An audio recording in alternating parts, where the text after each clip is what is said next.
Life and death in the power of the tongue, right? You have to be very mindful of what you come into agreement with.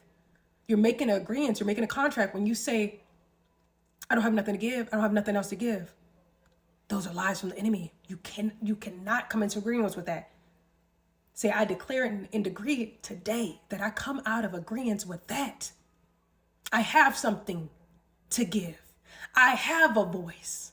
I'm somebody to the Lord.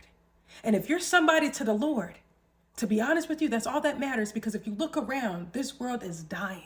This world is filled of death. It's filled of lies. The things we used to care about don't really matter.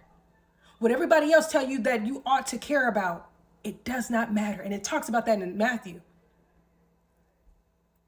I believe it's Matthew, or is it, somewhere where Paul was talking about the things that he used to care for, the accolades, the titles, the things that he, being a full-blooded Hebrew and all of that, he used to just take such great pride in, and he used to rely on his own righteousness. But for him to get closer with the Lord, he started to realize that none of that mattered, and it brought him closer to God.